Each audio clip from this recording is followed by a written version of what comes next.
नमस्कार मंडळी, कवितास किचनमध्ये आपलं खूप खूप स्वागत. आज आपण बनवूया सोप्या पद्धतीतला शिरा. चला बघूया शिऱ्यासाठी लागणारं साहित्य.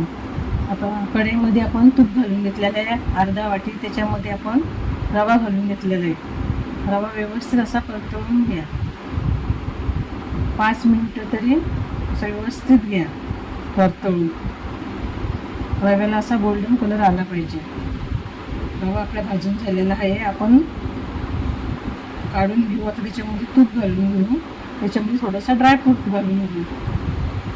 जे तुमच्याकडे अवेलेबल असतील ते तुम्ही घालू शकता. आणि गॅस मिडियम ठेवा.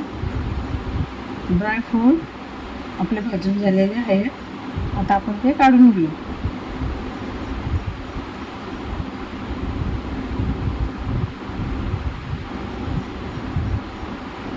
त्याच्यामध्ये आता आपण थोडंसं दूध घालून घेऊ. दूध आता घातलेलं आपण त्याच्यामध्ये साखर घालून घेऊ आणि असे व्यवस्थित घालून घेऊ. साखर पूर्ण विरघळली पाहिजे. त्याच्यामध्ये 1 चम्मच वेलची पावडर घातलेली आपण असं व्यवस्थित घालून घेऊ. आणि त्याच्यामध्ये आपण केळ घेतलेला आहे. तो असा केळ बारीक कापून घ्या.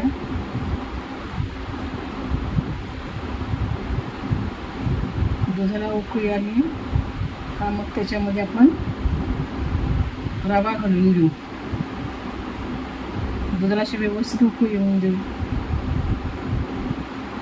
त्याच्यामध्ये आपण थोडंसं मीठ पण घातलेलं आहे.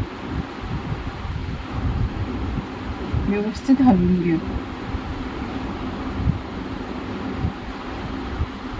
उकळी व्यवस्थित आलेली आहे.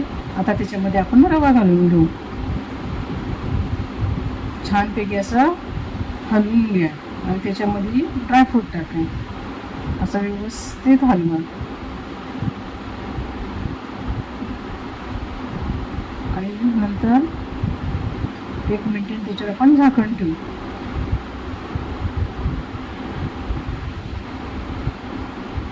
पाच मिनिटं तरी झाकण ठेवा. आपला शिरा तयार झालेला आहे. त्याच्यामध्ये लागलं तर थोडंसं आपण वरून तूप घालू शकतो.